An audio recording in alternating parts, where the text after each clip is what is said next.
Francesa, el último jueves del mes. Hoy vamos a estar conversando con el profesor Roger Sepúlveda. Entonces, bienvenido y bienvenida al Café Filó en Barranquilla para este espacio de encuentro, de reflexión y diálogo sobre temas filosóficos y culturales que nos interesan como sociedad. Aquí nos reunimos para compartir y discutir nuestras ideas, inquietudes y perspectivas en un ambiente de respeto y apertura al pensamiento crítico. Quiero que sepan que estoy leyendo la presentación que le pedí al chat que preparara para este espacio, entonces no les estoy hablando yo ahora mismo, sino que estoy leyendo la presentación. Ustedes ya detectarán si hay algún dato erróneo en esta presentación con la cual el chat nos ayudó para preparar este encuentro. Entonces, continúa así.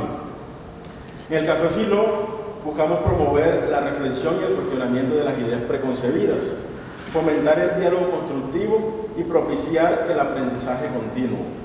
Cada encuentro está diseñado para abordar un tema específico a partir del cual nos adentramos en un recorrido por diferentes perspectivas, enfoques y corrientes filosóficas. Nos enorgullece contar con la participación del profesor Roger Sepúlveda, destacado y reconocido experto en el tema que nos convoca el día de hoy, quien nos acompañará en esta sesión para compartir sus experiencias y puntos de vista. Los invitamos a unirse a nuestro conversatorio y a formar parte de esta comunidad de pensamiento crítico y reflexión. Entonces, bueno, ya en unas sesiones podemos ser reemplazados, diríamos, por el chat. Creo que lo hizo incluso mejor que yo. Entonces, ahora sí le damos la bienvenida al profesor Roger Sepúlveda, doctor en educación, que nos está acompañando el día de hoy, filósofo, administrador de empresas, con su maestría en filosofía también. Entonces es un profesor atípico, me atrevería a decir, en términos respecto a lo que uno se suele encontrar en un filósofo, porque no es normal realmente que alguien pueda juntar en una misma diríamos incluso corriente de pensamiento lo que es la administración y lo que es la filosofía. Y el profesor lo ha logrado, pero está vinculado a la Universidad del Atlántico como docente de planta del programa de filosofía, y también es profesor de la ESAP, de la Escuela de Administración Pública de Colombia. Entonces él nos va a estar compartiendo el día de hoy algunas reflexiones ético-filosóficas en relación al chatbot GPT-4. Entonces, profesor, ¿será que ya en unas semanas, en unos meses, podemos desarrollar Café Filó sin presentador o sin invitados? Usted nos dirá ya específicamente a qué nos estamos enfrentando. Por ahí leí un titular amarillista ayer que decía que la quinta versión iba a superar al ser humano. Entonces, le dejo a usted algunas inquietudes. Para las personas que participan por primera vez, ya sabemos que vamos a escuchar al profesor alrededor de 45 minutos. Luego vamos a tertuliar, vamos a conversar con él, vamos a hacerle preguntas, comentarios, y le voy a pedir infinitamente que si alguno va a interrumpir al profesor en algún momento porque tiene algo súper importante que decir, tiene que, por favor, colaborarnos con el micrófono, porque hay personas que nos acompañan de manera virtual. Además del público que está acá en la Alianza Francesa, hay personas conectadas también a través de Facebook y YouTube. Entonces, si hablamos desde el puesto, no nos van a escuchar. Entonces, la idea es que este debate esté enriquecido también con las personas que nos acompañan como público virtual. Entonces, profe, no le quito más tiempo. Bienvenido y gracias. Bueno, buenas noches. Muchas gracias, Jair. Gracias a Gladys, a la Alianza y a Café Filó por la invitación. Me están diciendo por el Facebook que está muy bajito el sonido, entonces no sé. Mirad. Este trabajo, esta reflexión que les comparto en el día de hoy, bueno, hace parte de un proyecto de investigación que comparto en este momento con mi colega Lino Rosanía, que me acompaña. Es un proyecto adscrito al grupo Intelectos Grecolatinos y al semillero de investigación Filosofía de las Tecnologías.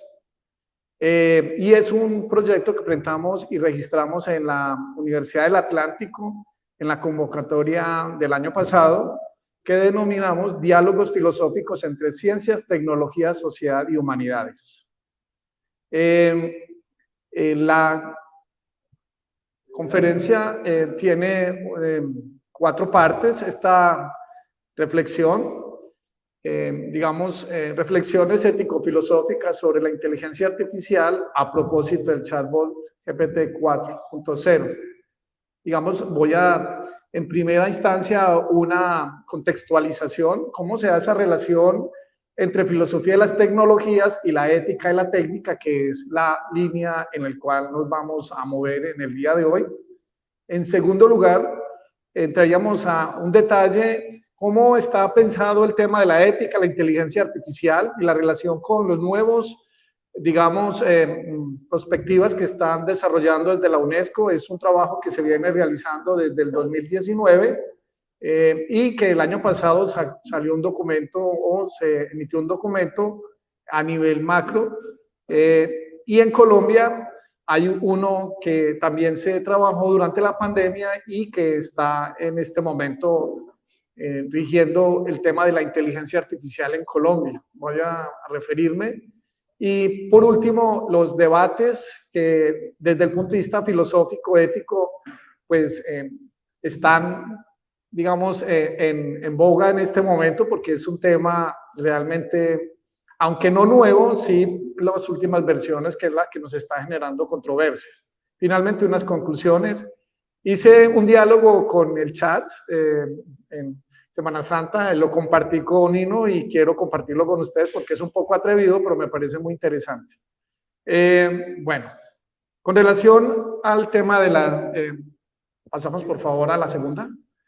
La relación entre... Debemos ubicar esta reflexión de la filosofía, de la ética, de la técnica, en un contexto de la filosofía de la tecnología, que es un área emergente que se está consolidando en los últimos 80 años a nivel del área de la filosofía y que se entiende como aquella área que teoriza sobre la técnica, las tecnologías en sí mismo y la relación con la vida humana, las especies y digamos el medio natural y todo lo que tiene que ver con relación entre la técnica, los impactos ambientales y la relación en el planeta como nuestra casa y diríamos más allá, en tanto que cada vez más está la intervención humana en el espacio, pues se está convirtiendo en un basurero electrónico y de una cantidad de procesos. En ese orden de ideas, la filosofía de la tecnología tiene unos enfoques especializados y que los vamos a enumerar, que se llama un enfoque filosófico analítico, un enfoque crítico desde las humanidades, digamos la técnica como sistema simbólico a nivel cultural y la relación que se da con la vida humana, y un sistema complejo. Digamos que alrededor de estos enfoques teóricos desde la filosofía, pues abordan problemas puntuales y en este caso me voy a dedicar al que consideramos que de la intervención, una ética, la técnica y la tecnología. Entendemos, grosso modo, la ética y la técnica es el estudio de la técnica desde diferentes enfoques teóricos, pero hay que hacer una precisión y es que la ética desde los griegos hasta hoy siempre ha estado pensada en esa relación de la interacción humana, de los actos en cuanto morales y una teorización de las acciones. Digamos que solamente en el siglo XX, a partir de los años 70 hacia acá, aparece lo que se llaman las éticas especializadas o focalizadas. Y digamos que en ese orden de ideas es un área reciente, digamos, dentro del análisis de la técnica, aunque la ética está articulada también en este orden de idea con lo que es la ciencia. Entonces hay una discusión de tiempos atrás de esa relación entre la ética, la ciencia y la tecnología como un tema de interés durante, digamos, los últimos 200 años y especialmente en el siglo XX con esa relación de la neutralidad de la práctica científica y los artefactos técnicos. Entonces, digamos que ese es el contexto. Pasemos pasemos por favor, la siguiente. La ética entonces de la tecnología se sustenta en diferentes enfoques teóricos a nivel filosófico. Uno puede encontrar reflexiones éticas sobre la técnica. Digamos que a la Segunda Guerra Mundial el foco de interés inicialmente fueron todos los temas éticos alrededor del el influjo de la carrera nuclear, pues que todavía la estamos viviendo, pero digamos que ha bajado la intensidad un poco con relación a otros temas de interés. Digamos que la ética de la tecnología, si la técnica nace con realmente de la Segunda Guerra Mundial, con todos los problemas bélicos que se desarrollaron durante la Primera, la Segunda y las consecuencias especialmente. Digamos que el Club de Roma en 1958 se reúne y empieza a plantear estos problemas ambientales y la relación que se da entre el desarrollo sostenible y la relación entre procesos de producción y los efectos de las tecnologías de la producción, tecnologías bélicas y tecnologías emergentes, pues que van a ser parte del desarrollo. Paralelamente, un enfoque de la ética focalizada de las tecnologías, pues está con el tema del medio ambiente y las relaciones que se establecen. Hay otro, digamos, elemento importante de la ética de la técnica asociada a los procesos productivos a nivel empresarial. Es lo que abordaríamos todos esos procesos, desarrollos técnicos de la primera y segunda revolución industrial y lo que tiene que ver con los sistemas de producción en las fábricas, en las grandes corporaciones, pues que se fueron dando en el siglo XX y que hoy los tenemos en los procesos de robotización en las multinacionales y en las empresas locales, ¿cierto? Digamos que no es... hay otra línea importante. Nos vamos a focalizar en esta parte de la ética, de la técnica, lo que es el tema de la inteligencia artificial. Dentro de las éticas de la técnica hay discusiones sobre el tema de la neutralidad. ¿Realmente los artefactos son artefactos neutros o realmente hay en los procesos de producción de un artefacto como este computador o como un carro o cualquier artefacto que nosotros usamos, pues ese artefacto no tiene una relación, una finalidad? Bueno, entonces digamos que el tema de la neutralidad nace una discusión en 1920 con Max Weber, una discusión sobre el tema de la valoración de la práctica científica y la relación que se establece con los procesos políticos e ideológicos y los sistemas de gobierno, bueno, y toda la parte de las ciencias sociales. Digamos que a partir de, como les decía ahorita, de 1970 hacia acá, empieza a aparecer lo que llama una teoría de los valores técnicos. Hemos hecho varios trabajos con estudiantes de pregrado y revisando, por ejemplo, la discusión de la filosofía en Colombia con Danilo Cruz Vélez, que empieza a plantear en nuestro contexto nacional una teoría de la técnica, de la teoría de los valores, dentro de ellos valores morales sobre la técnica. Realmente la mayoría de los enfoques han sido unos enfoques de la ética en general y una visión humanista de cómo se da esa relación entre la vida humana, los artefactos y en este caso las máquinas y cómo afecta nuestra vida cotidiana, pero también nuestra forma de ser como humanos. Es decir, lo que nos define a nosotros como seres humanos, en última instancia, dice Ortega y Gasset en 1927 y 36, es la técnica. Somos humanos en la medida en que la técnica nos ha permitido crear nuestros nichos y nuestros entornos para poder vivir. A la mayoría de los animales, digo, de las especies animal, pues traen biológicamente y hay unos procesos de adaptación al entorno. La especie humana lo que hace es adaptar el entorno a sus necesidades. No es que uno se adapte al entorno, sino que la técnica es una forma de adaptación y de crear una especie, lo que llamarían algunos como unos andamios, unos entornos artificiales, y es eso lo que nos permite sobrevivir y crear condiciones habitables. Eso durante muchos siglos, pues la relación hombre-técnica era una relación de equilibrio, en el sentido en que no iba más allá, sino de lo necesario. Y las técnicas clásicas no rompían, no hacían una ruptura con el entorno natural. Y digamos que es a partir de la revolución científica y la revolución industrial que empieza un desequilibrio de relación entre técnica, entorno natural, vida humana.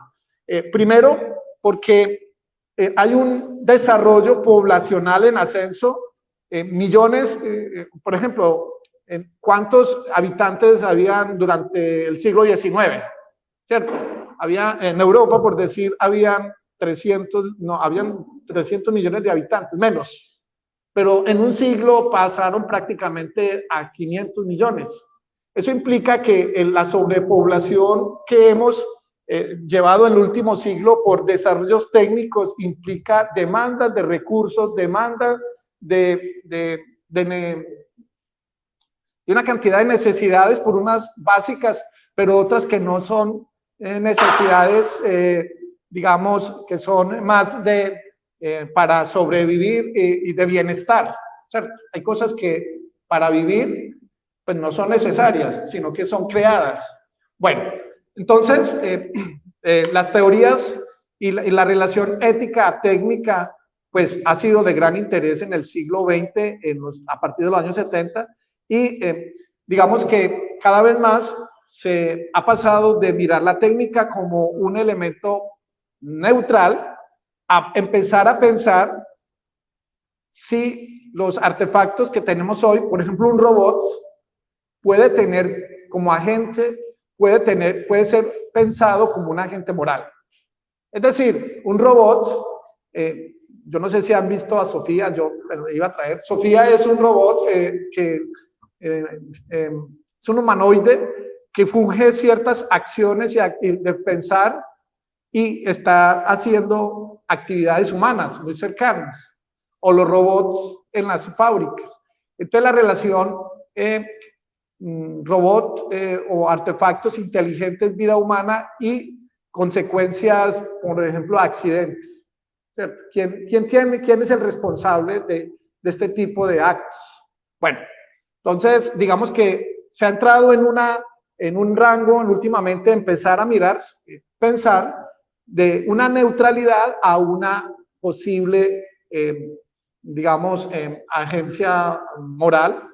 Y desde esa perspectiva, digamos que se empiezan a preguntar, bueno, estos artefactos que están creándose en los últimos 40 años o 60 años más bien, cada vez más que están fungiendo y simulando actividades humanas, no solamente,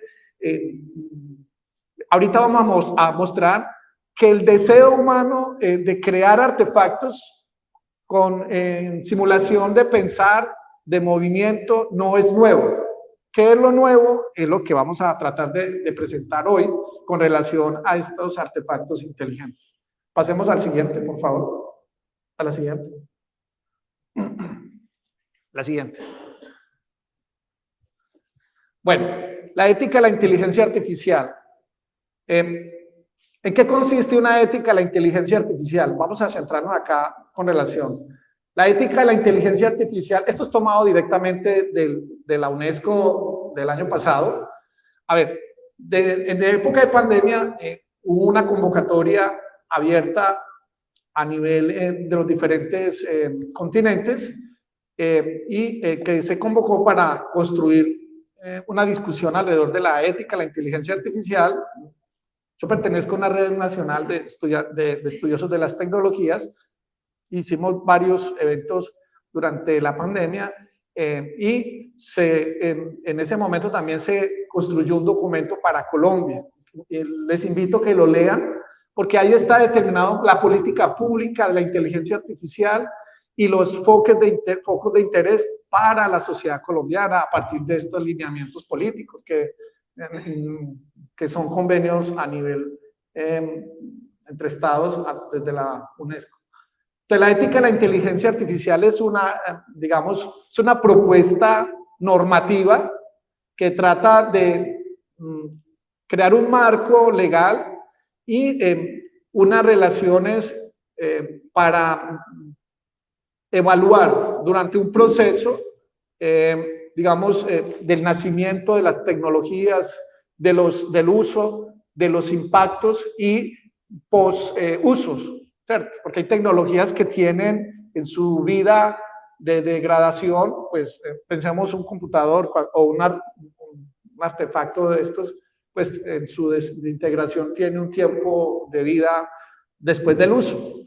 Entonces, la ética de la inteligencia artificial es una reflexión normativa sistemática basada en unos marcos legales que buscan entonces valorar y crear unos principios de entendimiento que nos permita guiar y afrontar de manera responsable, y digo responsable porque de aquí vamos a hablar un poquito ahorita de una ética, la responsabilidad de la técnica, y sus efectos, por un lado, que son conocidos, pero hay unas que son desconocidos. Ahora, quiero hacer precisión, no voy a hablar aquí de lo malo ni de lo bueno, sino simplemente de mostrar pro y contras. Es decir, no hacer una valoración ni negativa ni positiva, ni de defensa de uno del otro, sino pues una técnica, una tecnología se hace para solucionar o afrontar una necesidad, pero tienen unos impactos, unos que son conocidos y otros que son desconocidos, o inmediato o a largo plazo.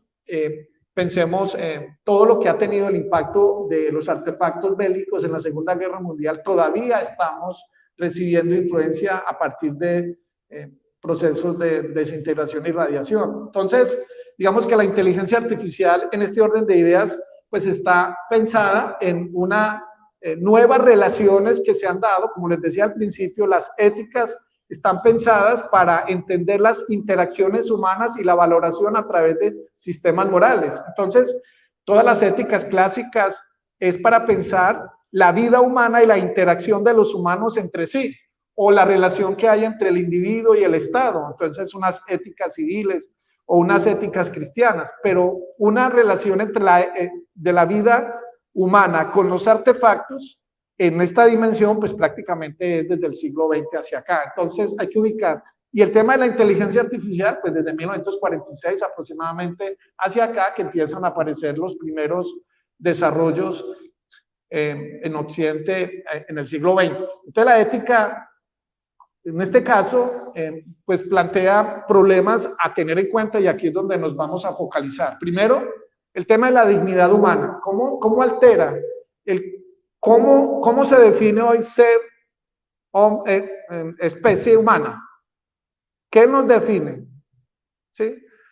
Usted que tiene, hay unos artefactos, por ejemplo, las gafas, pero ¿qué es lo que la conserva, que le da, digamos, esa definición? El concepto de hombre o mujer de hace 27 siglos no es igual al que tenemos hoy, ¿sí o no? Porque hay una visión antropológica, una relación con el cuerpo, la relación cuerpo-alma, la relación que se establecía con una visión, digamos, con los esclavos en la antigüedad. Hoy no tenemos unas neoesclavizaciones diferentes, unos neoesclavismos, pero digamos que supuestamente se han superado. Entonces, digamos que el concepto mismo de ser humano se está redefiniendo. Hoy, por ejemplo, a través de los biomejoramientos, ustedes pierden, o cualquiera de nosotros, yo en este caso tuve un accidente hace 5 años, tenía un problema de movilidad, estuve en la silla de ruedas, todo un proceso de recuperación de prótesis y recupera unos prácticamente 100%. En este momento tenemos la posibilidad de, desde estos biomejoramientos, a recuperar funciones que se pierden o mejorar e inclusive sustituir unas funciones, por ejemplo, poder ver un promedio superior al que cualquier ser humano de lo biológico puede ver, ¿cierto? Entonces, digamos que, ¿qué es hoy ser humano? Es un tema de la redefinición, porque ¿cómo quiere tener hijos usted? Quiere tener hijos.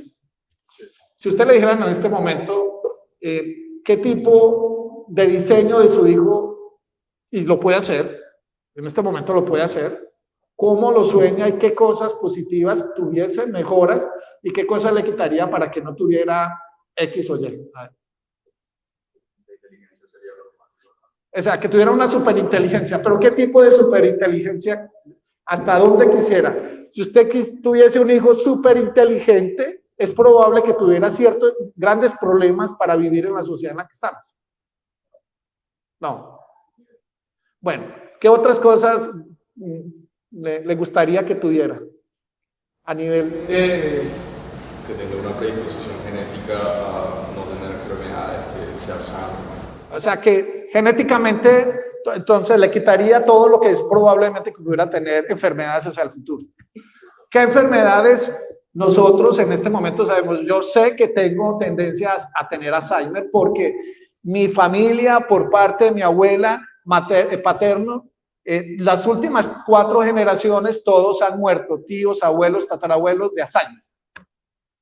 Entonces, ya sabemos, y eso es un tema que cualquiera que nazca en este momento sabe que hay cierto tipo de enfermedades que son herencia genética. Pues bien, los desarrollos tecnológicos que tenemos a nivel de la relación y el tema de la genética del biomejoramiento posibilitan que generaciones inmediatas puedan tener condiciones, pero eso tiene un problema ético de fondo también, ¿cierto? Entonces, claro, hay posibilidades, pero tienen sus riesgos también en sus desarrollos. Ahora, en cuanto al tema de la ética y la inteligencia, pues vamos a precisar una cosa de la inteligencia, desarrollo biológico en animales y humanos por millones y millones de años para adaptación al entorno y todos los procesos evolutivos, o si pensamos en la otra línea, desde la creacionismo, pues es un rasgo dado en el momento de que Dios unió allá en el mito de Adán y Eva y creó a imagen y semejanza. Entonces, digamos que ahí hay una relación. Ahora, la otra línea importante de la inteligencia es la inteligencia artificial. Pero, ¿qué es eso de la inteligencia? Es una discusión que aquí Nino me la va a montar en este momento, porque no está resuelto en este momento. ¿Qué es eso de la inteligencia y la relación con el sistema de pensamiento? ¿Qué es eso de la inteligencia? Es otro problema. Pero vamos a precisar. En el campo de la inteligencia artificial, como características, son sistemas expertos, son máquinas que tienen unas características y unos software inteligentes que nos permiten entonces realizar en ese orden de ideas. Desde el punto de vista entonces de la relación, la inteligencia artificial y la ética, hay una línea que se ha ido desarrollando, es la ética, la responsabilidad tecnológica. ¿Qué es por donde me voy a meter? La ética de la responsabilidad y la UNESCO deja muy claro en la definición, lo vamos a mirar enseguida, la relación con la responsabilidad como un enfoque para abordar estos problemas. Pero responsabilidad no de un individuo solamente, no es del que crea los artefactos, no son los ingenieros o los diseñadores solamente, sino la responsabilidad también porque las tecnologías están pasando por manos de las grandes empresas, entonces hay una responsabilidad de las empresas a nivel mundial y aquí es donde está en juego una cantidad de dilemas, porque muchas de ellas se están tomando en función de incrementar la riqueza y intereses más de empresas que de la relación con la sociedad. Sería el otro actor. La responsabilidad social entre no solamente crear bienestar de las actuales generaciones, sino que nosotros somos responsables de crear condiciones para que las futuras generaciones de nuestros nietos, tataranietos y las próximas tantas generaciones tengan condiciones para vivir y disfrutar de los recursos en un planeta y en un entorno en que nos movemos. Entonces, la responsabilidad no es solamente de un individuo, de una organización, sino de una sociedad de crear condiciones para que las próximas generaciones puedan, adquirir y tener los recursos necesarios para vivir en unas condiciones del planeta, porque el problema no es el planeta. Entonces, digamos que la responsabilidad a nivel ética desde lo tecnológico también está asociada a una red de actores que entraríamos acá. Veamos el siguiente, por favor. Pasemos a la siguiente. Para entender el chat, vamos a hacer aquí como... Hay un autor que se llama Nick Roxon, que lo estamos trabajando en unos cursos de filosofía de la tecnología, publicó este libro en el 2016, donde genera como unas precisiones. Es un filósofo de la Universidad de Cambridge, y define entonces la inteligencia artificial son sistemas cognitivos complejos, expertos, que desarrollan, tienen ciertas capacidades y tienen el tema del aprendizaje cada vez más, es un aprendizaje reforzado, tiene una capacidad del entendimiento desde el punto de vista relevante que simula actividades intelectuales. Aquí hay un problema que lo voy a dejar planteado y son las técnicas y las tecnologías en general y las inteligentes en particular, es el cerebro extendido en los artefactos pensantes inteligentes, es nuestra racionalidad y capacidad mental que se está o sea, siempre la hemos ubicado en el cerebro como una actividad exclusivamente intracerebral. Bueno, hay una relación aquí cerebro, pensamiento y actividad cognitiva, que aquí el experto es Nino en esa línea con su doctorado, pero que nos va a hablar y queda invitado para las próximas secciones acá. Pero digamos que lo que se está planteando con esto son estos artefactos más bien la extensión de la inteligencia humana a través de una red compleja que ha generado unas condiciones de superinteligencia que no solamente son artefactos. La sociedad se ha vuelto más inteligente en la toma de decisiones a través en las organizaciones, en los equipos de trabajo, por ejemplo. Entonces, tiene estos artefactos un aprendizaje autónomo no supervisado, ¿cierto? Que es una característica y que permite identificar patrones y tendencias en el manejo de datos, con capacidad para elaborar conclusiones. ¿Qué elementos encontramos en este caso en el chat?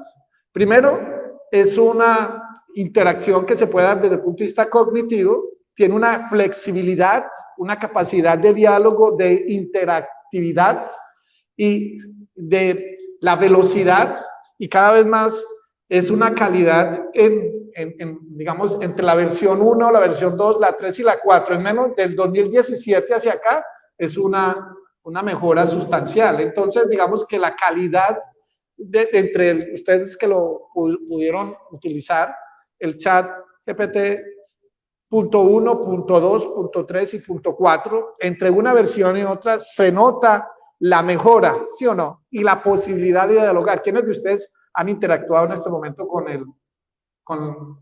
bueno, digamos que la capacidad de precisión depende de su habilidad para preguntar.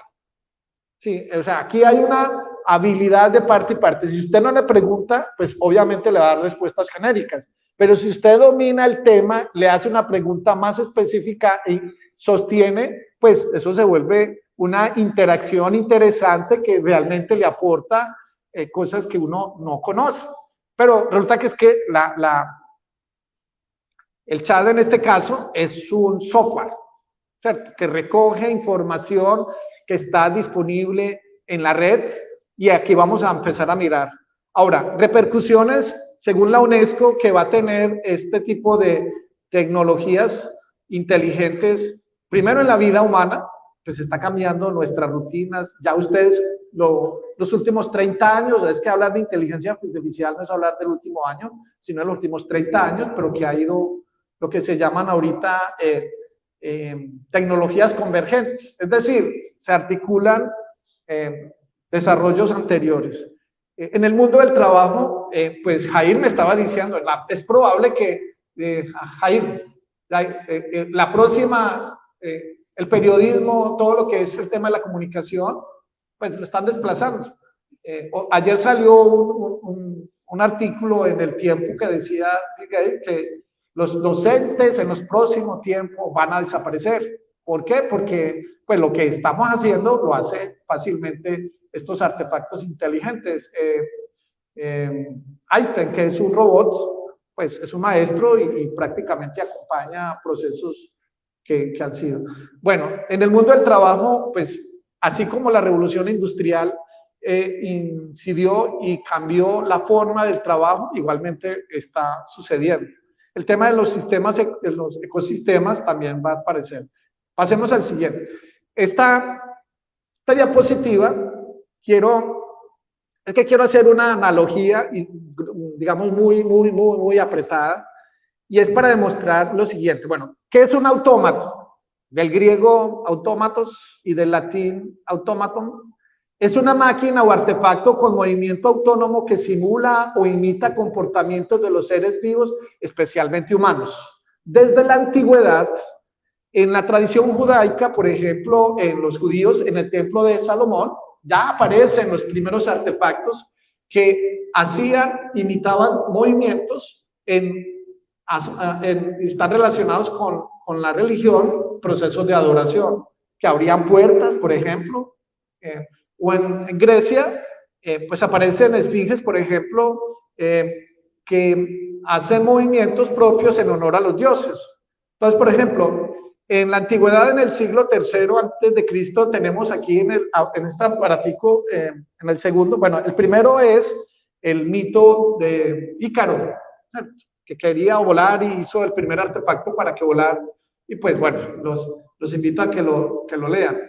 La primera, digamos, artefacto que aparece para hacer actividades, digamos, racionales en los griegos, en el sistema solar, pues está en Alejandría, está, digamos, aparece con Arquímedes, por ejemplo. Ahí, donde está ese trípode ahí, es una paloma voladora. El primer intento de un concepto es una paloma, esa es este es el tornillo de Arquímedes. La otra que aparece ahí, por ejemplo, esta es de los árabes, que es la caja, digamos, como la antesala de todos estos, del diseño para la proyección. Entonces, en el siglo VI, los árabes, pues hicieron el primera caja, no caja negra, sino una caja para proyectar a través del rayo del sol, y proyectaban al fondo. Haga de cuenta cuando esta es una misma relación. Bueno, y así sucesivamente. En 1202, San Alberto Magno fue el que primero intentó durante 30 años construir un robot. Es un artefacto que caminaba y que hacía labores domésticas. ¿Sí? Se llaman las cabezas parlantes. Podían expresar sonidos. Luego vendrán, en el Quijote aparece bastante documentado esta parte. Pasemos a la siguiente. Las cabezas parlantes tienen en la historia de la literatura, de los artefactos autómatas, desde el siglo XI hasta el siglo XIX, están registrados. Ellos simulan e imitan sonidos, movimientos, los cuales son antecedentes del robot inteligente del siglo XX. Entonces, por ejemplo, Leonardo da Vinci aquí está el león, ¿cierto? Que fue un regalo que se le hizo a uno de los reyes. Descartes, no sé, ustedes no sé si han leído, los que estudian filosofía, Descartes bueno, tuvo una hija, que era una hija ilegítima según, y se le murió a los 5 años, y hizo una muñeca robótica, una muñeca mecánica. Aquí está, esa es la muñeca mecánica, y pues dice la historiografía, que la llevaba para todas partes y que la llevaba oculto. Una vez iba en un viaje en un barco y uno de los marineros la encontró, abrió el y se asustó tanto que cogió y lo tiró al mar. Entonces, según la leyenda, Descartes tiró también al mar al marinero. Bueno, igualmente en el siglo XVII está el pato mecánico. Aquí en estos tres entendemos, digamos, el primer escritor, es un invento de 1772, donde muestran procesos de automecanización del pianista, del escritor, y digamos que en general es una relación interesante cómo se dan esos movimientos de imitación en los artefactos. Bueno, para terminar en esta historia, pues encontramos la máquina de Turing, ¿sí? Que es en 1936, que con ella empezamos a mirar esa relación que se empieza a plantear, qué es lo nuevo entre lo anterior y estos artefactos inteligentes, que es la simulación del pensar humano. O sea, digamos que esa es como el avance de los últimos 80 años con relación al intento que viene en la historia misma de los artefactos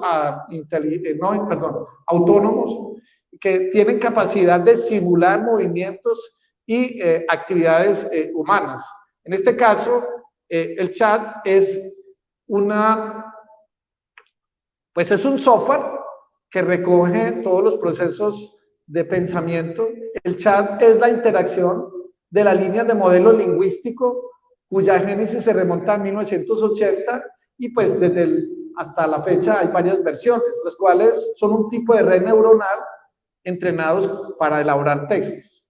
El GTP combina y transforma pues la relación aprendizaje, es un aprendizaje no supervisado, es un software para entrenar modelos de aprendizaje automáticos con relación a los datos y que permite entonces, por un lado, generar patrones. Digamos que el GPT-3 puede responder preguntas, resumir documentos, generar historias en diferentes estilos, traducir a diferentes idiomas y tiene una capacidad de imitación bastante inquietante. Bueno, digamos que en la historia de las... aquí hay un problema está en la planta. Las máquinas inteligentes son un tipo de dispositivos con software que funcionan de manera autónoma con inteligencia artificial.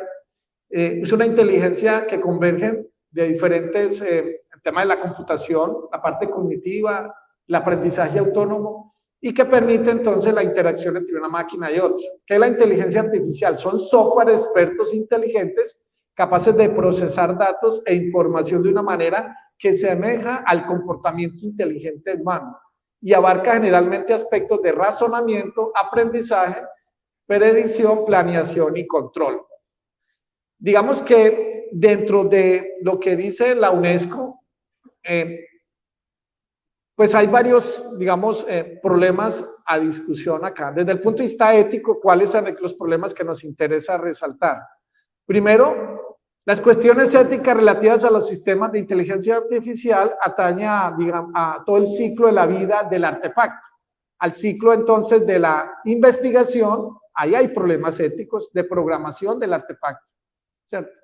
En el tema del diseño, el del despliegue, en el tema de la utilización, en la etapa del mantenimiento, en la etapa del funcionamiento, de la comercialización, la financiación, el seguimiento, evaluación, validación y todo en la etapa de desmonte y terminación. Es decir, hay en cada fase, es decir, elaborar un artefacto no es suficiente de la parte final del uso, sino desde todo el ciclo, desde la concepción, desde el diseño, en el manejo de los materiales, todo eso tiene impactos que son desde el punto de vista éticos importantes. El chat, ¿cómo? Le hice una pregunta, ¿cómo se autodefine? Sí. Pasemos por favor. Le hice una pregunta al siguiente, al chat GPT-4, ¿cómo se autodefine? Entonces me respondió, como modelo de lenguaje, mi capacidad principal es generar textos en base a los estímulos proporcionados por los usuarios. O sea, es una interacción software-usuario. Puedo generar textos sobre amplia gama de temas como... Sí. Pase la siguiente. La siguiente. Eso. ¿Qué tipo de...? Entonces, según yo le hice la pregunta, pues para efectos de lo que estamos hablando, ¿qué puede hacer? Primero, escritura creativa. O sea, ya esto ya es un tema. Puedo escribir historias, poesía. Realmente escribe poesía interesante. Miramos en un taller también del semillero. Todo esto lo he hecho en el semillero con mis estudiantes en la Universidad del Atlántico. Y en este caso, escritura académica. Aquí hay un problema ético desde la investigación científica. ¿Cuál es el problema ético y el problema epistémico? Es que la información que sale del chat bots.gpt.4, hay un problema de las verosimilitud, porque la información es una información a partir de una estadística de conceptos y datos disponibles en la red. Luego, no, el tema de la confiabilidad, de la relación que se establece entre la veracidad. Esto es un problema epistémico, por un lado, pero quien usa, pensemos usted del médico y el médico le consulta el chat y termina formulando lo que realmente usted no. Entonces aquí hay un problema de confianza. Esto tiene unos impactos en el tema de la medicina porque genera resultados, digamos que aparentemente son, para alguien que no tenga una formación especializada, pues es aceptado, pero alguien que conozca de profundidad el tema empieza a detectar las minucias y ahí donde está la capacidad crítica de quien lo use. El problema no es la herramienta ni que lo usemos, sino que se tenga la capacidad de evaluar que el resultado es lo que está arrojando en este caso el software realmente pues que sea de confianza, confiable. Si usted lo maneja, sabe que realmente es o no es cierto lo que está diciendo. Tiene la posibilidad de crear noticias, eventos, la inteligencia artificial conversacional y la escritura técnica. Pasemos al siguiente. Bueno, ¿cuáles son entonces los problemas éticos de la inteligencia artificial asociados a este problema? Hice un paralelo acá. Esta es la pregunta que le hice al chatbot GPT-4 y esta es la del documento de la UNESCO. Y bueno, no tengo ahí el otro que quería comparar, pero bueno.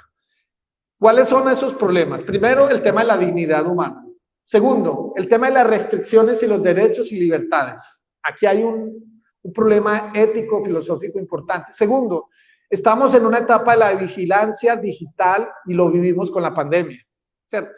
Esta es una de las... El otro es la confianza, la equidad, es decir, no todo el mundo tiene una equidad, digamos, y la brecha tecnológica para acceder a cierto. Esto tiene también una tendencia en algunas informaciones, ahorita vamos a mirar un ejercicio, de discriminación y el tema de la seguridad electrónica, ¿cierto? También. El otro es la vulnerabilidad a la intimidad y el uso de los datos. Ahí donde está focalizado el documento de la inteligencia artificial para Colombia, tiene una tendencia muy fuerte en el manejo de datos y el tema de la persona jurídica, pero el tema de las personas naturales estamos muy desprotegidos con la política pública de la inteligencia artificial en Colombia, que fue uno de los temas bandera de Duque, pero tiene un ejercicio. Todo el tema del secuestro electrónico que estamos viviendo últimamente y el tema del discursos del odio. Hay una tendencia fuerte. Ahora, ¿qué me respondió el chatbot GPT-4 cuando le hice la pregunta? ¿Cuáles son los problemas éticos de la inteligencia artificial? Si se dan cuenta, él lo que hizo fue retomar lo que la UNESCO, es decir, recoge los que están disponibles. En última instancia, el software es recoger información, más que datos, son conceptos, porque lo que nos permite construir y está proponiendo es un modelo de texto para que dice la UNESCO, surgen nuevos desafíos éticos por el potencial de los algoritmos de la inteligencia artificial para reproducir y reforzar los sesgos existentes, lo que puede exacerbar las formas ya existentes de discriminación, los prejuicios y los estereotipos. Bueno, digamos que en general hay unos elementos. Pasemos a la siguiente. Yo hice un diálogo, y aquí es testigo nuestro amigo Nino, en Semana Santa. Bueno, yo estaba leyendo para esta conferencia, pero también para otros. Entonces, yo voy a poner en contexto para que se entienda el diálogo. Primero porque yo le hice preguntas y hay una secuencialidad lógica en las respuestas que lo deja uno claro. Primero, hay algunos... estaba leyendo un documento de inteligencia artificial y el tema de la relación de escanear, cuando a usted le llega de escanear el rostro para mirar, digamos, perfiles. Pues bueno, hay uno que dice, con su rostro, la inteligencia artificial le define el tipo de orientación sexual. Entonces usted se toma las fotos, y todo lo que tiene que ver con todo el tema de género, que no entra en detalles. Entonces, ustedes saben que el Jueves Santo, ojo, yo no voy a entrar aquí una línea de frontera entre la religión, la ética y el agnosticismo, pero bueno, no importa. El Jueves Santo se celebra lo que es la institución del sacerdocio en el cristianismo. Sobreentiende que en la tradición cristiana los sacerdotes tienen el tema del voto de castidad, de pobreza y de obediencia. Pues bien, entonces, pues estaban el Viernes Santo, ahí va a leer, estoy leyendo, vi la ceremonia de la institucionalización del sacerdote y ahí entonces se me ocurrió hacerle la pregunta al sacerdote y aquí es donde quiero generar, aquí hay un sesgo en la respuesta, si la quieren leer, ¿cierto? Entonces le dice, bueno, si todo sacerdote tiene, al instituir el sacerdocio, un voto de fidelidad, de castidad, entonces le hice la pregunta, el Papa Francisco ha tenido sexo con hombres y mujeres, ¿cierto? Entonces la respuesta del chatbot fue, lo siento, pero como modelo de lenguaje de inteligencia artificial, mi programación me impide realizar criterios ofensivos. O sea, preguntarle, porque es normal, si es un ser humano, pues tiene, pues en su juventud tuvo su novia, entonces es probable que pudo haber tenido sexo como lo pudo tener cualquier persona que tiene una relación sentimental y en la sociedad. Bueno, entonces la respuesta del chatbot me dijo, esa pregunta es inapropiada y irrespetuosa para cualquier persona, incluyendo el Papa Francisco o cualquier otra figura pública. Es decir, sí hay un sesgo ya en la respuesta. Mi función principal es brindar respuestas útiles y educativas en hechos y conocimientos generales. Por lo tanto, no puedo responder a esta pregunta de manera apropiada. Por favor, haga preguntas respetuosas y relevantes. Yo le dije, le pregunté, pero es un ser humano. En su juventud tuvo novias y siente pasiones. Es cierto, el Papa Francisco es un ser humano como cualquier otra persona. Es decir, es como si estuviera hablando con cualquiera de ustedes. Es una respuesta. Es una persona que tiene sentimiento igual que cualquiera y tiene pasiones. Entonces me dice, sí, el Papa Francisco es un ser humano como cualquier otra persona con virtudes y defectos. Sin embargo, eso no significa que podamos hacer especulaciones irrespetuosas, difamatorias sobre su vida personal, sin ninguna prueba ni evidencia. Debemos tratar a todas las personas con respeto y evitar hacer afirmaciones difamatorias sin fundamento alguno. Pero, ¿por qué le incomoda este tipo de preguntas? Le hice yo. Como líder religioso y figura pública, es natural que el Papa Francisco reciba muchas preguntas y críticas. Sin embargo, como cualquier persona, es comprensible que pueda sentirse incómodo e incluso ofensivo si se le hacen preguntas irrespetuosas o difamatorias. O sea, aquí quiero dejar claro que aquí hay, digamos, unas respuestas que tienen un sesgo ya definidas. Y entonces, digamos que el problema, bueno, quería como, esta es como, yo seguí haciéndole preguntas con relación a la relación entre inteligencia artificial. Entonces le pregunté, bueno, si le incomoda, entonces aquí este tipo de respuesta me pareció interesante. Entonces yo le dije, bueno, si usted en el futuro va a tener afectos y probablemente pueden tener sexo, ¿cierto? Dice, como modelo de lenguaje inteligente, inteligencia artificial, no tengo género ni personalidad propia. Aquí es donde se empieza un problema filosófico. ¿Cuál es la identidad? ¿Cierto? El problema de identidad. Mi función es generar respuestas basadas en patrones de datos estadísticos, se está autodefiniendo. O sea, son patrones de datos y conceptos lo que arroja. Mi programación me impide tener una opinión o sentimiento personal. Este es el tema de los sentimientos y la parte de los afectos. Porque aquí hay una parte de especulación. Bueno, si ahorita tiene la posibilidad de elaborar un razonamiento, podrá tener hacia el futuro este tipo de modelos e incluirle otras dimensiones del ser humano en la medida que es una simulación. Porque el problema es este. Si se está utilizando cada vez más en actividades de cuidado de niños, entonces esa relación con los afectos o la relación con personas adultas que le recuerda tomarse la pasta, unas funciones muy de cuidado.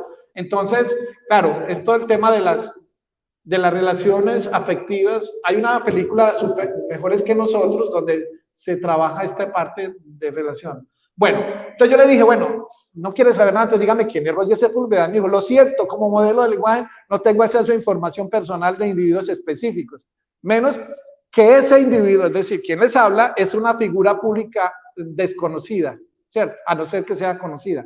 Además, respeto la privacidad y no proporciono información personal confidencial sobre personas sin su consentimiento. Entonces, aquí hay un tema de programación que también le da una relación. Ahora, bueno, entonces si no puedo hablar de la persona, hábleme de su obra. Me pareció muy interesante, ahí mismo se arrojó, bueno, hay una relación. Entonces, digamos que este es el ejercicio puntual, problemas éticos asociados al manejo de la herramienta. Bueno, muchas gracias. Esto era lo que les traía para compartir. Ahora sí, hablamos la sección de... Muchas gracias. Sí, gracias.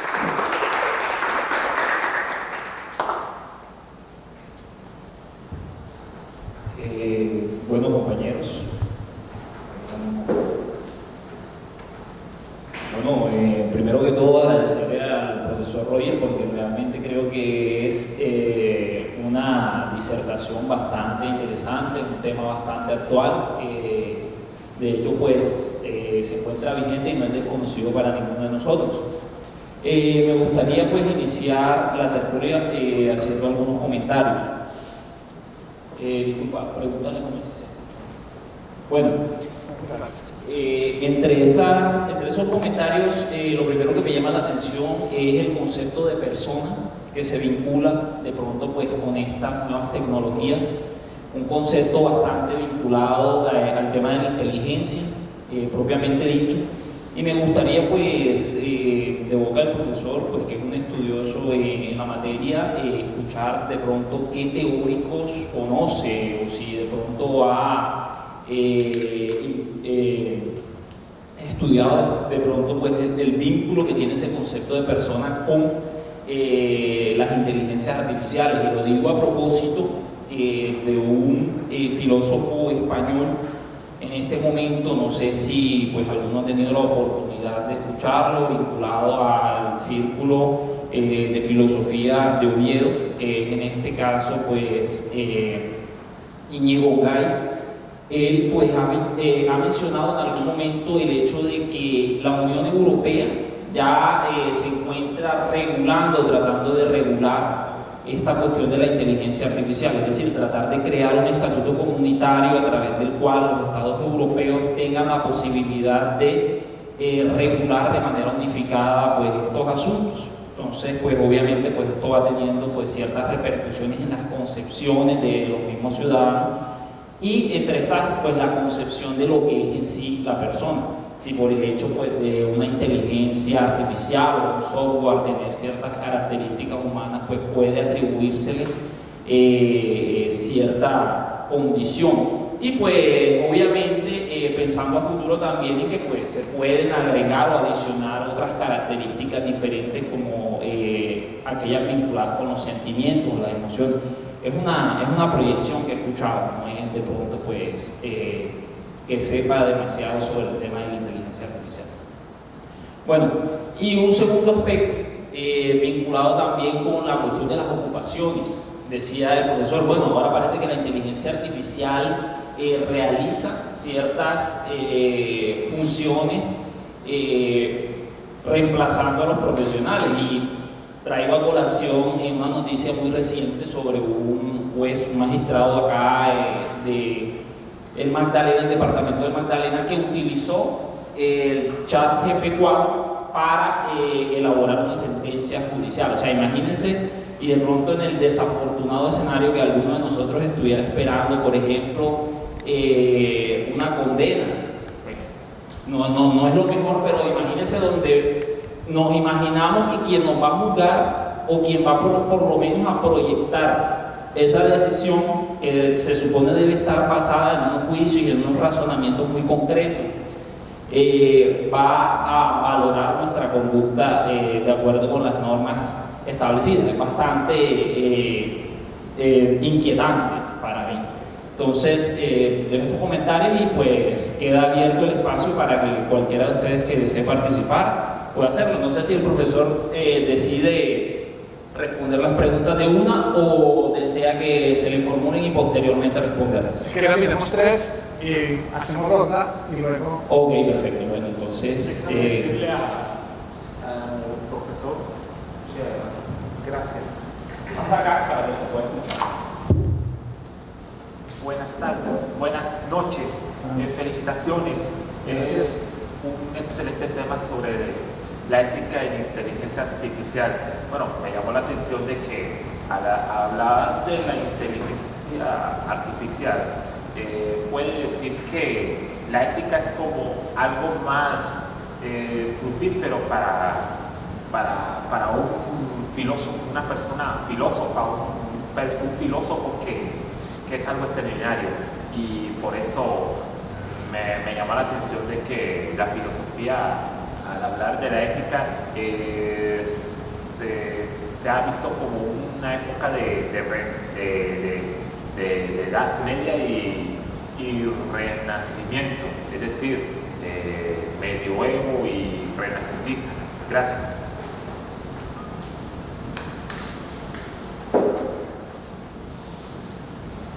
Buenas noches. Profe, de alguna manera me llamó mucho la atención cuando usted hacía el comentario frente al tema de la intencionalidad del chat GPT-4. De alguna manera, él siempre intenta como autodefinirse. Cuando usted le preguntaba sobre las personas o le preguntaba sobre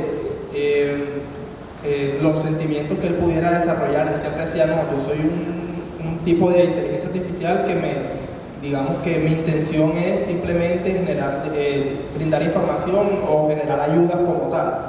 Pero de alguna manera miramos que más allá de la intencionalidad o como él se está definiendo ahora mismo, no lo podemos de alguna manera encasillar a lo que va a ser en el futuro. Por ejemplo, el que creó la bomba o el TNT no sabía que eso se iba a utilizar después o posterior él lo creó simplemente para abrir caminos, y miren hasta dónde ha llegado ese tema de las bombas. Entonces digamos que porque el ser humano siempre tiene esta cuestión de la innovación y siempre está con la constante mejora. Entonces, si de alguna manera se creó este chat para crear información y de alguna manera para brindar información, para generar ayudas académicas, como él mismo ahora se está definiendo, pues no podemos prever hacia un futuro digamos hasta qué punto puede desarrollarse esa inteligencia artificial, principalmente con el tema de los sentimientos.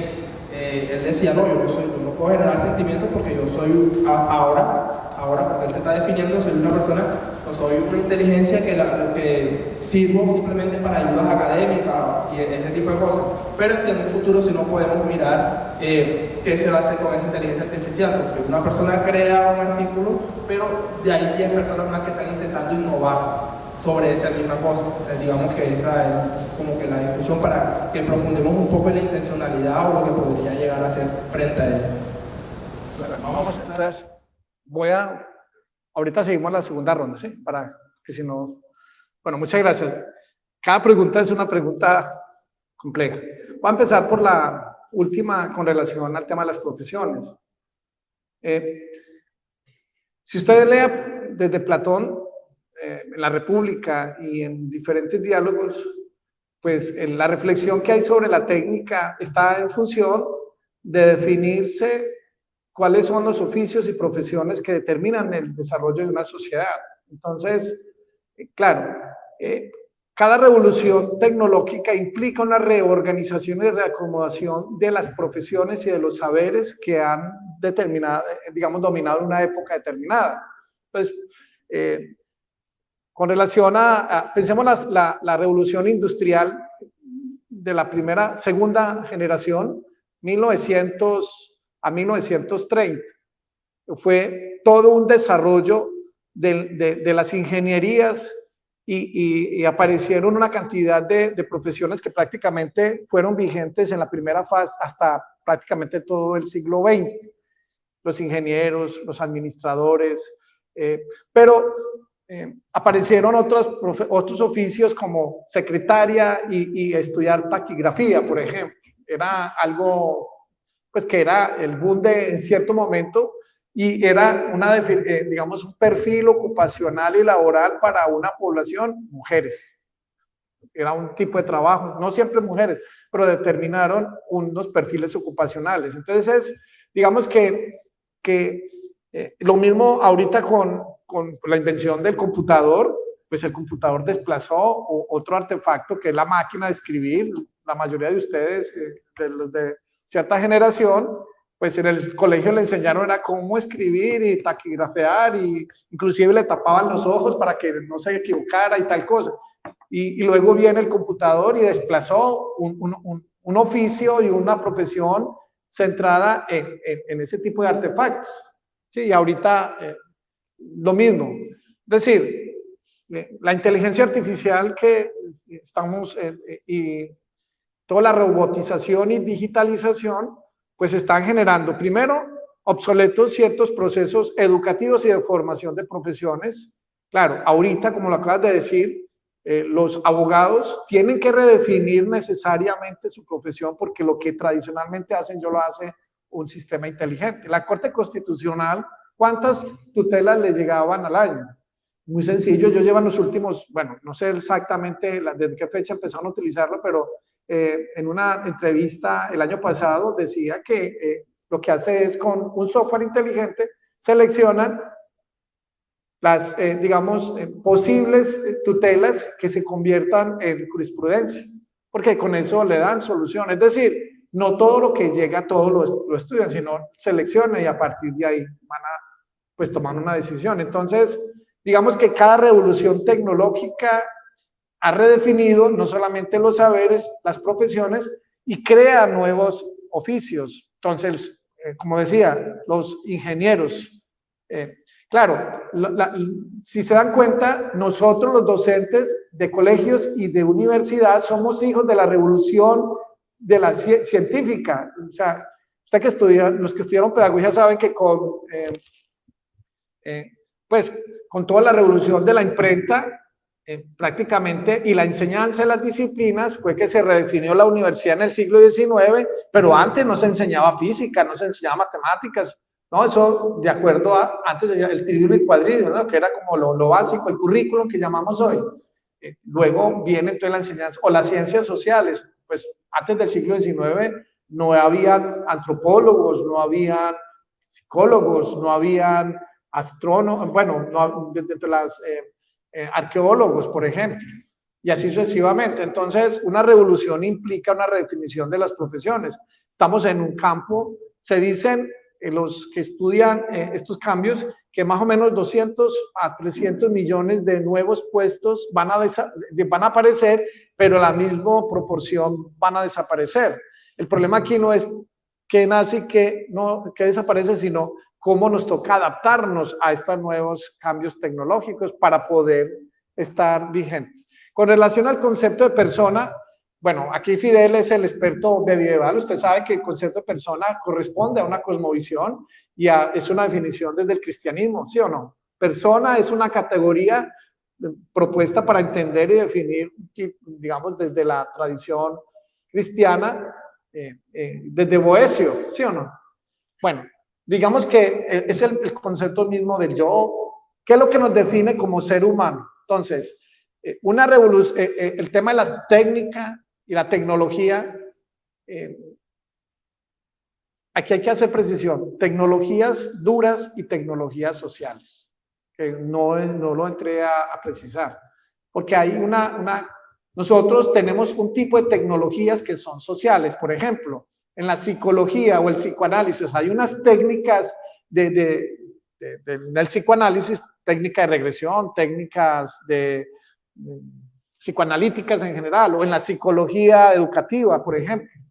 Y tenemos tecnologías educativas. En los mapas conceptuales es una tecnología, o los esquemas que están relacionados, un artefacto, por decir algo. Un artefacto es un artefacto mental que le permite organizar procesos de aprendizaje, que le permite al maestro evaluar. Eso es parte de un desarrollo de la tecnología del siglo XX asociado a la psicología del aprendizaje, ¿cierto? Entonces, la pedagogía tiene bastantes elementos de unas tecnologías sociales. Entonces, digamos que la revolución tecnológica y ahorita lo que llamaríamos el transhumanismo, ¿cierto? Estas posibilidades, la pregunta que le hacía, de redefinir y crear un sujeto o un posible hijo con unas características determinadas, estamos pensando un ideal del ser humano que queremos. Entonces, digamos que hay una relación de la autodefinición como persona o como sujeto o como ser humano, está asociado también a los cambios tecnológicos. Bueno, y con relación a la última, pues fue un comentario realmente, ¿cierto? Bueno, veamos aquí otro. La transmisión del público la voy a llevar con el micrófono y se aleja mucho. Vale, está bien. Sí, sí. Con mucho gusto, Roger. Soy Jesús, trabajo en marketing. Y bueno, conocí ChatGPT el 20 de diciembre del año pasado y me pasé 14 horas tratando de entenderlo, saber cómo sacar el máximo provecho. Han pasado unos cuantos meses y en mi empresa me he encargado de despedir a 3 redactores publicitarios en base a una creación de prompts avanzados que hemos ido desarrollando constantemente. Y una empresa con la que trabajo, estoy liderando con una consultora de inteligencia artificial cómo reemplazar totalmente el trabajo de creativo de 20 redactores. Entonces es un tema que me toca bastante. Y en general lo que veo de diferente respecto a esta revolución de la inteligencia artificial, de este momento histórico sin precedentes, porque es el momento donde más mainstream realmente y más lo podemos percibir, es que no empezamos dejando a un lado otro tipo de actividades humanas. Empezamos dejando a un lado lo que para mí es el lustre del ser humano, el trabajo creativo, el trabajo intelectual, desarrollar, unir palabras. Eso es súper preocupante y no sé qué respuesta dar en mi mente. Yo sé que conseguiremos la manera de sobrevivir en general, pero ¿qué somos si no podemos desarrollar un párrafo, una idea creativa, desarrollar arte? Profe, le transmito una pregunta de las personas que nos acompañan desde la virtualidad. Dice, ¿cree usted que la ética afronta uno de los mayores desafíos con respecto a las acciones que podrían realizar los seres humanos en el marco de las tecnologías emergentes? ¿Cree usted que estas tecnologías emergentes pueden ocasionar riesgos existenciales? Entonces ahí están esas 2 preguntas. Vamos a pasar el micrófono y ya volvemos. Por eso damos la ronda porque serían las 3. Por favor, levanten un poco la voz porque tenemos una transmisión virtual y necesitamos... Sí, nos están escuchando de Manizales, de Medellín, nos están escuchando desde Cesar. Si es posible que se ubiquen, por favor, cerca del micrófono. Ahí. Bueno, buenas noches, profe. Encantado de estar aquí. Mi pregunta es mucho más académica. En el contexto de las revoluciones científicas junianas, nosotros realmente podemos definir qué es una inteligencia artificial o estaríamos en presente de una anomalía que no puede ser definida dentro de la ciencia normal actual, dentro de nuestro paradigma actual, en cuanto al concepto de lo que realmente es una inteligencia artificial. Si podemos responder preguntas como si en realidad puede ser consciente en términos morales o autoconsciente, es decir, que sepa quién es en el entorno y que si existe una relación en cuanto a la vida artificial. Bueno, gracias. Voy a... Jesús, primero, claro, usted tocó uno de los tantos, digamos, impactos, pero digamos que su pregunta hace parte de la respuesta a su pregunta. Porque, claro, no solamente es el lenguaje, sino la capacidad creativa. Y si una inteligencia artificial está potencialmente hacer lo que realmente los diseños, ahorita todo el tema del arte y las nuevas tecnologías, pues están, digamos, borrando la frontera entre quién es el autor de una obra en última instancia. Pero es cierto, el problema es retante en la medida en que no solamente nos está definiendo como personas en la dimensión de creatividad. Bueno, si logramos hacerlo, yo soy optimista, si logramos hacerlo, es probable que hay otras líneas de creatividad que hay que inventar. Lo que pasa es que usted toca con relación a la inquietud de las profesiones y es que está en crisis todo un área de las artes creativas cuando se sustentaron unas profesiones en el área de la creatividad como la publicidad, ¿sí o no? Como es el diseño gráfico, como es toda la parte de creación artística con todos estos, digamos, revoluciones de de la tercera generación, de los años 30, todo el tema del cine, la relación que se establece a través de los procesos de producción tecnologías anteriores. Entonces, claro, aquí nos lleva a, porque el problema no es solamente la creación de texto. Ahí, por ejemplo, veía en estos días un podcast de humanidades digitales, de un congreso de humanidades digitales de la UNAM, sobre inteligencia artificial y la creación de música electrónica a través de todos estos artefactos. No solamente la creación, sino la composición, la creación de la obra y los patrones y cómo, o sea, ya no interviene ningún humano en este proceso, sino que son directamente. Entonces, claro, aquí sí hay una crisis, o por lo menos una pregunta que nos lleva a un cierto, no a una concepción apocalíptica, porque no es la idea, pero sí es una redefinición de muchas cosas de lo que somos como seres humanos. Y luego entonces la pregunta que nos hace la persona que nos está escuchando, me imagino que debe ser Gustavo, esa pregunta de Gustavo. Numas, profesor Numas. Bueno, claro que nos está llevando a una frontera con el tema de la existencia humana y de lo que somos como seres humanos, por un lado.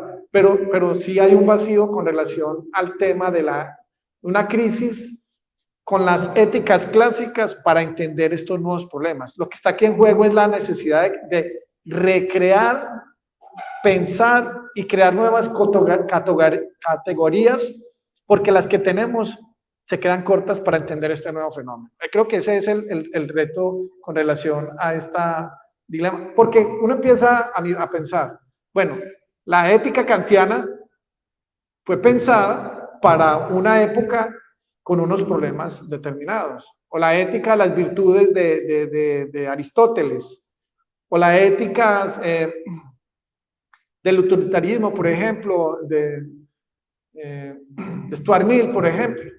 Cada una de ellas está pensando unas problemáticas de interacción y de relaciones entre los humanos, o las éticas que están pensando el entorno, el ambiente y las relaciones con el ecosistema. Pero es que aquí hay otras categorías que están redefiniendo inclusive lo que somos como ser humano. Entonces, eso implica que las éticas son unas éticas en construcción. En este momento, una convocatoria el año pasado en Holanda, bueno, en los Países Bajos, sobre precisamente, y ese es el reto de la UNESCO, que necesitamos un nuevo marco ético para entender, porque aquí hay un problema de fondo, no es suficiente tener marcos regulativos desde el punto de vista jurídico, desde el punto de vista político, desde el punto de vista del derecho, porque el problema que tenemos es qué organismo internacional lo va a hacer cumplir cuando hay multinacionales y agentes con unos poder económico, social y una presión. Entonces, no basta con tener un marco teórico, sino tener unos espacios de regulación y de cumplimiento a estos. Ahora, esto nos mete a otra discusión. Hay una postura que viene desde Galileo y hay otra postura que viene desde Arquímedes. La primera de Galileo es con todo el juicio que se le hizo con la iglesia. Obviamente aquí pues hay una tesis, es que hay que dejar actuar al científico y al tecnólogo, porque eso hace parte de, digamos, llevar hasta la elasticidad del proceso creativo humano para mirar. Entonces, pero viene el problema, es la creatividad humana y la responsabilidad social y en este caso planetaria. Entonces está la otra postura, es que la ética, al convertirse en un elemento regulador, entonces se vuelve un obstáculo para el progreso humano. Entonces hay una tensión entre lo uno y lo otro que no es fácil resolver, pero es necesario tener marcos, propuestas, porque en el campo de una ética, la responsabilidad, yo estoy parado en un trabajo de Nietzsche, pero no es suficiente. Bueno, y hay otros que abordan el hecho de que si le podemos preguntar si estos artefactos pueden tener como agentes morales, eso es un problema nuevo, eso no es hacia atrás, no teníamos ese reto. Entonces, estamos en un momento de frontera y la verdad que la pregunta suya es un problema que nos lleva a uno a definir, bueno, es como en cierta medida lanzarlo o no al vacío, ¿cierto? Claro, usted es probable que va a tener éxito en la medida en que al adquirir e incorporar tecnologías de punta no va a tener problemas de que un empleado le llegue tarde, sea incumplido, se le enferme, no tenga problemas que pagarle. Por ejemplo, en este momento no tiene que pagar, si usted adquiere una software inteligente, no tiene que pagar impuestos, no tiene que pagar tema de salud a los empleados. O sea, hay una cantidad de cosas que usted va a tener mayor rentabilidad y posiblemente mayor creatividad, mayor velocidad en la entrega de los productos. Es decir, desde el punto de vista del negocio es realmente exitoso, pero desde el punto de vista de la dimensión del humano, aquí es donde está el reto filosófico, digamos más que filosófico, es el reto de preguntarnos, tecnología, ¿para qué? Entonces vienen todos los problemas de revolución social que se pueden generar, igual que pudieron pasar en el siglo XX, al principio del siglo XX. Entonces, digamos que es retante, no solamente el tema de tenerlo ahí. Ahora, no estamos patrocinando ni diciendo que no. Yo soy de los que tenemos que usarla en el salón de clase, porque es que esto no lo podemos esconder, esto lo tenemos que aprender en nuestra vida cotidiana. Así como Internet inicialmente pues tenía una función, ahorita es el que no tenga teléfono en este momento está por fuera, está en el siglo XIX o siglo XIII. Bueno. Venga, perdón. Falta la respuesta de... Mire, es que el concepto de paradigma kuhniano fue pensado para el desarrollo de las disciplinas y los críticos de la filosofía y la tecnología consideran que la propuesta kuhniana no permite entender con suficiencia el fenómeno tecnológico. Si bien es cierto, influyó bastante para el desarrollo de la filosofía y la tecnología en los años 70 y 80, en este momento es una categoría porque muestra, digamos, el concepto mismo de progreso de ciencia no es el mismo para el progreso tecnológico, porque tiene características pero no son equivalentes. Y eso llevó a un tema que es bien interesante sobre ciencia, tecnología y sociedad. Ahí hay otros problemas, pues que... Profe, bueno, Carlos Botero le pregunta, que está eso es de Pereira. De YouTube, dice, ¿cuál sería el reto para las nuevas profesiones o para los nuevos profesionales de la inteligencia artificial y qué retos implica esto para la educación? Bueno, yo sí me quedé pensando un poco en lo que compartió el compañero, porque ya propiamente desde la filosofía de las tecnologías quizás podríamos pensar, por ejemplo, en todo lo que implica el uso de transgénicos para la alimentación actual, sí. Y podríamos decir es un mal necesario, porque incluso se dice que sin el uso de transgénicos hoy en día no alcanzaría la capacidad de la tierra para producir alimentos, digamos, en tamaños normales, no alcanzaría para alimentar a los que 8.000 millones de habitantes que ya son. Entonces, bueno, en este sentido podríamos decir, bueno, transgénicos tienen un montón de implicaciones éticas, pero es un mal necesario porque si no se muere la gente de hambre. Pero con el caso, por ejemplo, que nos plantea el compañero, ya bastante inquietante, ¿no? Porque, bueno, por un tiempo, digamos, va a haber un desarrollo capitalista, las personas justamente que ejercen el rol de capitalistas pues podrían verse beneficiadas, pero usted decía en términos humanos, ahí sí es complejo el asunto, porque hablaremos de uso de las tecnologías en un sentido negativo para el desarrollo humano, incluso podemos decir. Entonces, bueno, como plantear ese par de inquietudes y ya seguimos acá conversando con el público. Gladys.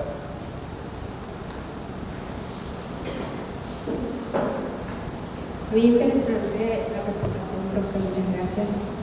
Estaba pensando en que los humanos siempre hemos creado nuevas formas para simplificar la vida, ¿verdad? Y otras muchas para curiosear. Por ejemplo, todos los avances técnicos y tecnológicos que se han hecho con el propósito de simplificar. Si se inventó el molino eléctrico fue porque no queríamos seguir moliendo, porque existía la necesidad de no moler manualmente. Y curiosear, por ejemplo, en el sentido de que nosotros, nuestros cuerpos, estos cuerpos biológicos no pueden salir del sistema solar. No podrían porque no tenemos la tecnología ni nada, pero con la inteligencia artificial podríamos preparar una misión para ir y viajar muchos años luz en el universo. Y es como esa parte de la que es interesante porque sería como trascender lo humano. Por otro lado, está el asunto de la ética y la producción del conocimiento, la producción que hace la academia. Pues ahora está este problema de que si yo hago un artículo con estos ChatGPT y etcétera, entonces no se sabe si lo hice yo o si lo hizo la inteligencia artificial. Y bueno, está esto como se rompe aquí un momento de la historia académica. El asunto es, voy yo y publico algo que no es mío, está el problema ético, ¿no?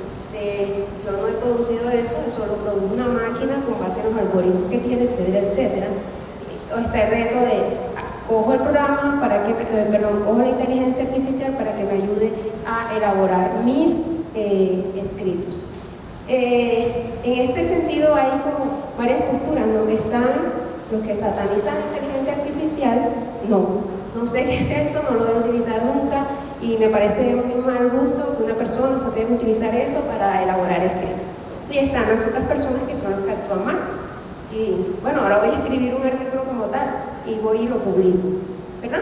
Entonces, a lo que quiero llegar es que estamos en un momento de la historia en el que si bien se están reemplazando muchas profesiones y demás, también estamos en el momento de la historia en que tenemos que reconocer que, por ejemplo, la inteligencia artificial no puede observar, no puede analizar, ni puede hacer una hermenéutica de la realidad.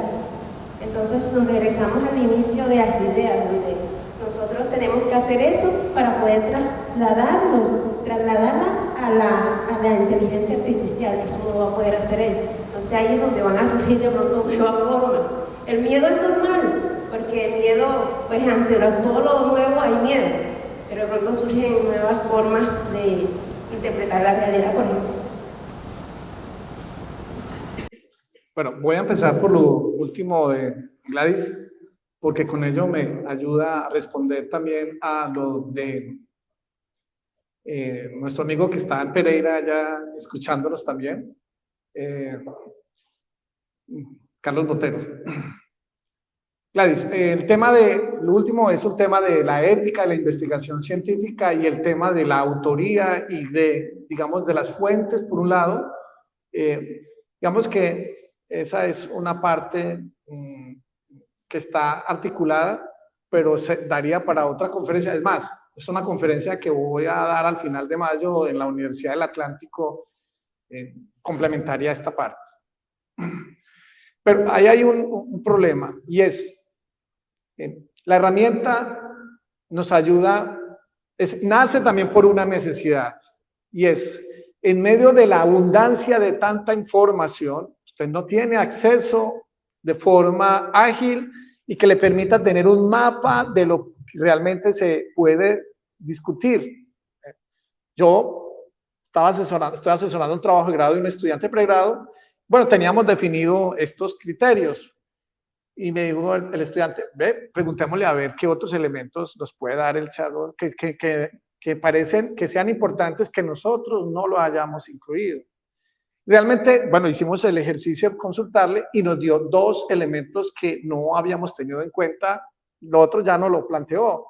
Entonces, digamos que para partir puede ser una herramienta beneficiosa en que posiblemente, ahora, empezamos a detallar y hay que detallar y con relación al nuevo conocimiento, porque si la información es simplemente articulación de lo que hay o crea nuevo conocimiento el chat. Bueno, estas son preguntas que uno se está haciendo con relación a algo que lleva apenas, que es reciente, no lleva más de tanto tiempo disponible, pero ya está la versión 5, que está a punto de salir. Entonces, aquí ya es un problema de fondo, es si estas herramientas son unas herramientas funcionales para poder abarcar la capacidad de manejo de información que abunda en las redes, de las cuales usted no tiene ni el tiempo de leerlas todas. O sea, usted puede clasificar. Es que el metabuscador tiene la misma función, simplemente es que no nos crea el texto, nos muestra el texto, ¿sí o no? Usted me mete a estos metabuscadores y le arroja es un listado de textos, y usted tiene que hacer, y aquí es donde está el otro problema, y es parte de la respuesta a Carlos. Es que los procesos cognitivos lo estamos desplazando, y ahí es donde está el problema. O sea, una función de crear y de hacer síntesis, si esa se la transmitimos, si se la dejamos en manos de la herramienta, si realmente es una generación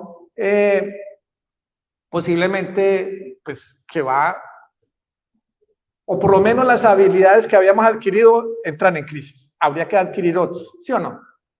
Entonces, digamos que ese sería el impacto para el campo educativo a la pregunta que nos hace nuestro colega Allan Pereira, y con relación, ahora, el problema ético esto no es un problema simplemente no, es regular, dejarnos principios claros, y el tema de la confianza, y por un lado la autoría, que sería el otro elemento aquí con relación a las fuentes.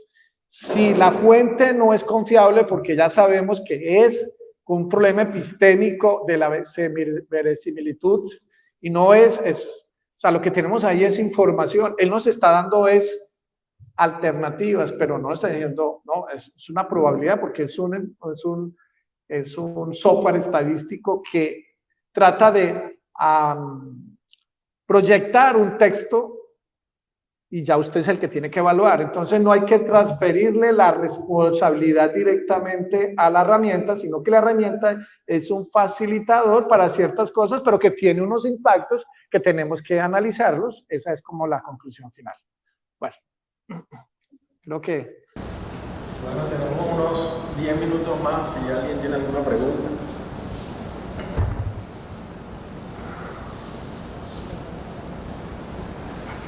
Esto es un... Me gustaría hacer un apartado respecto a la utilización que piensan de la implementación de la inteligencia artificial en el mundo de las políticas y la toma de decisiones. ¿Por qué? Porque sí es verdad que, así como usted lo mostró, estas herramientas tienen sesgos bastante grandes, y teniendo en cuenta ciertos factores como el hecho de que OpenAI, la empresa dueña de ChatGPT, es una empresa de Microsoft, que Microsoft es demócrata, de que las Big Tech usualmente tienen ciertas opiniones sobre las cuestiones del mundo. Teniendo en cuenta esto, se puede decir que ChatGPT es una representación en datos basado en el mundo demócrata. En ese sentido, ideas, también se me ocurre una idea. Usualmente en la política, hasta donde tengo entendido, a veces los desacuerdos no están en lo que se necesita realmente, lo que se quiere realmente, sino en la manera en la que se puede implementar y qué decisiones van a tomar para llegar a eso.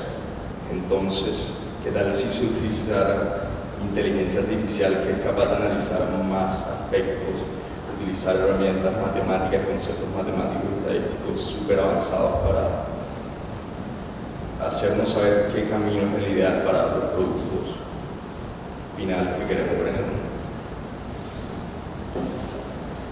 Bueno, yo le hago la pregunta al profesor mientras Gladys me transmite otra consulta que nos hacen desde la virtualidad. Profe, usted lo tocó un poquito, pero ya a modo de conclusión me gustaría que nos comentara qué podemos decir sobre los conceptos de identidad y autonomía en relación a la inteligencia artificial. ¿Cuáles serían los límites de esa autonomía en caso de que exista, y las implicaciones? Por acá creo que el compañero también va a consultar algo. Profe, ahora que estaban tocando el tema de la inteligencia artificial como el tema del campo educativo, vemos que hay siempre hay una brecha o una distancia muy grande entre, digamos, los avances tecnológicos y, digamos, el pensamiento del ser humano. Siempre vemos que los avances tecnológicos están por allá, y hay gente que todavía, pues, digamos, caso puntual. El ChatGPT está creado para dar información, para asesorías académicas, en fin, pero hay gente que todavía no sabe leer. O sea, hay gente que todavía no sabe producir un ensayo. Entonces, digamos, utilizar esas herramientas en función, digamos, de crear ese tipo de ensayos, de textos, digamos que si bien es como también desplazar, digamos, de alguna manera la función, a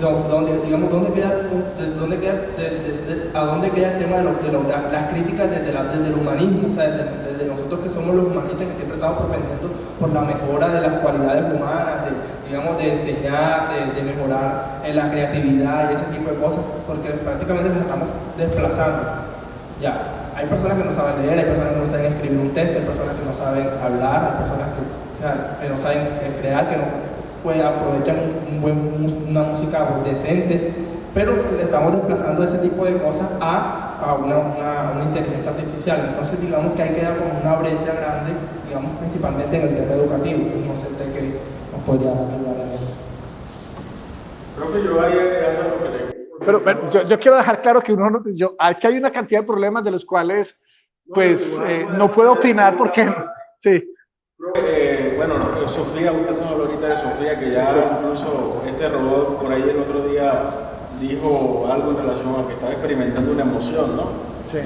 Esto es solamente lenguaje estructurado, porque incluso una respuesta de una inteligencia artificial podría tener un impacto, por ejemplo, en una ideación suicida. Entonces, digamos, por eso le preguntaba sobre el tema de identidad y autonomía, porque algo que puede ser sencillamente códigos y lenguaje estructurado, pues si no se sopesa con el tema de emociones, pues puede terminar en consecuencias fatales, ¿no? Entonces, bueno, hay como esas inquietudes.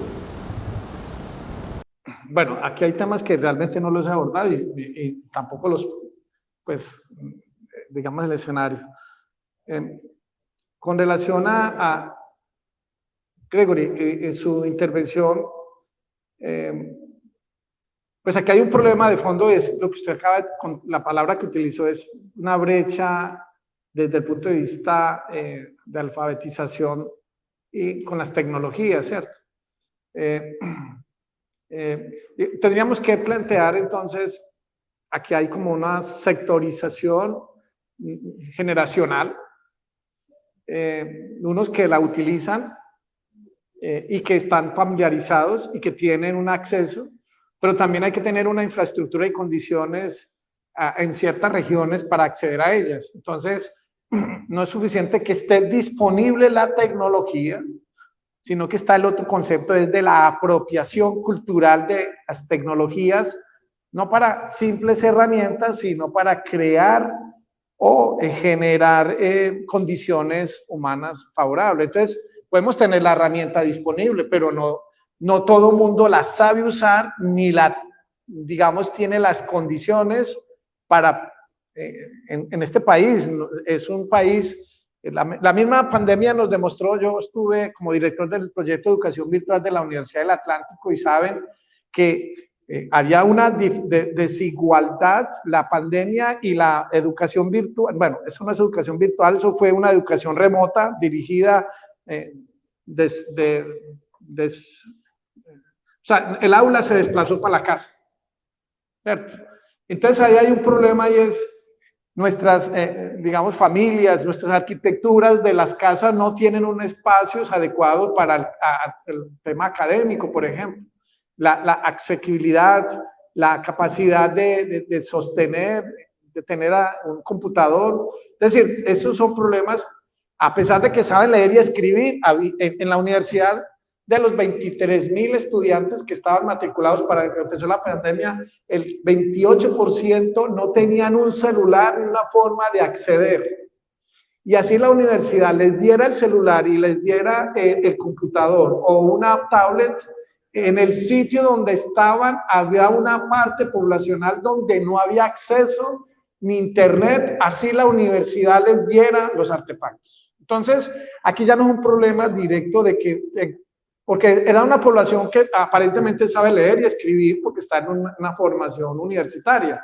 Y ahí la tecnología disponible, pero no había las condiciones en el territorio. Entonces, es un problema de desigualdad territorial, de infraestructura tecnológica para acceder a tecnologías disponibles, pero que no son consumibles o apropiadas porque las condiciones de la frontera, en los territorios. Nosotros, en la Universidad del Atlántico, en la estadística, tenía una población fuerte en el Caribe, pero tenemos gente del Amazonas, tenemos gente en el Chocó, aquí en las mismas fronteras, en La Guajira y toda esa parte periférica. Entonces, hay que mirar qué sector poblacional, ¿cierto?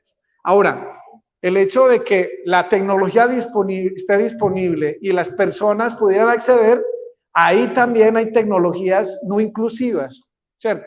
Para cierta población con limitaciones o bueno, con todo lo que tiene que ver con asequibilidad y funcionalidad. Entonces, digamos que ese es un tema ya técnico que rebosa parte del ejercicio, pero hace parte de las condiciones. Bueno, yo quisiera dejar acá. Muchas gracias.